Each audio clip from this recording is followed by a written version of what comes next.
Har'as akkuma baratame waan hedduu isin gargaaruu fi hedduu isin fayyadu tokko isiniif qabadhee dhufe.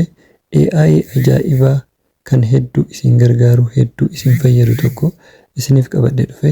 Keessattuu barattoonni gaafii garaagaraa ittiin kan hojjechuu danda'an akkasumallee namoonni kamiyyuu kontentii garaagaraa akkasumallee gaafii garaagaraa gaafattanii deebii isiniif deebisuu danda'u AI ajaa'ibaati.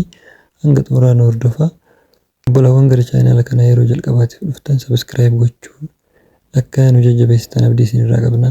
Akkasumallee maatiiwwan chaanaalichaa viidiyoo kana like gochuudhaan eegala. Hanga xumuraan hordofaa.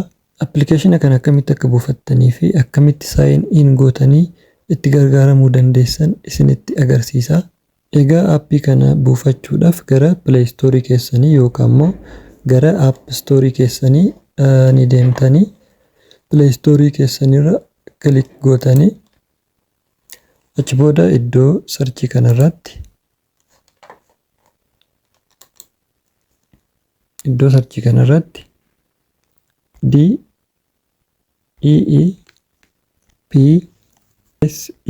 DEEPSEEK jettanii .ai ergaa akka kanatti itti barreessitan booda gara jalaa kana dhufnee sarchi goona. Achi booda install gootanii gara bilbila keessanii install godhattu. Achi booda install godhee yoo inni xumure open goonee gara itti aanutti dabarfanna.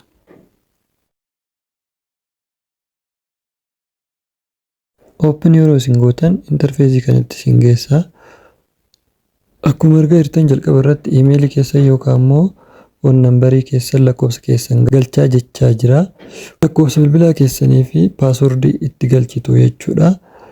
Garuu immoo akkana gadi buutanii wanti isin dagachuu hin qabne isii tana icon form kan jettu kana isii tana right gochuu qabdu.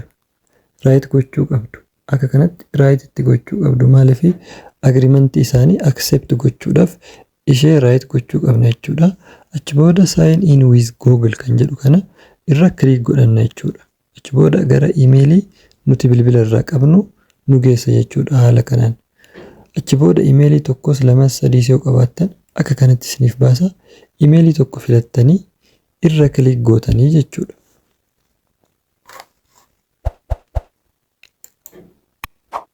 Achi booda ammas start chat kan jedhu kanarratti click goona. Nu amma akka kanatti bannee xumurree jirra. Akkuma argaa jirtan gara gubbaa kanarratti I am DeepSeek how can help you today jedha. Akkamitti akka isin gargaaru isin gaafachaa jira. Asirratti dhuftanii gaafii barbaaddan gaafachuu dandeessan jechuudha. Message DeepSeek kan jedhu kanarratti barreessitanii waan barbaaddan gaafii gaafachuu ni dandeessan jechuudha.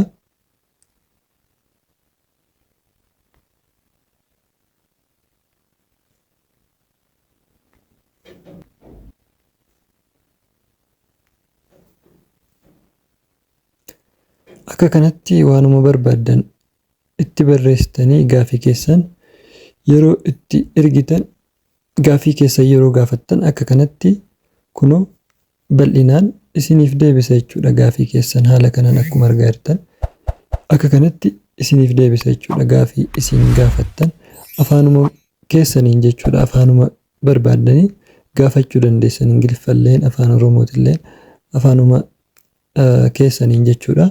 Gaafattanii yoo jettan haala kanaan isiniif deebisa jechuudha. Akka kanatti gaafii barbaaddan gaafattanii isiniif deebisuu ni danda'a isiniin jedha. Afaanuma barbaaddanii amma isinitti agarsiisumaaf malee waanuma barbaade osoo gaafadhee naaf deebisa jechuudha. Haala kanaan itti gargaaramaa. Viidiyoo kana like gochuu hin dagatina. Akkasumallee waliif share gochuu hin dagatina. Hanga viidiyoo itti aanu walitti deebinutti turtii gaarii nagaan tura.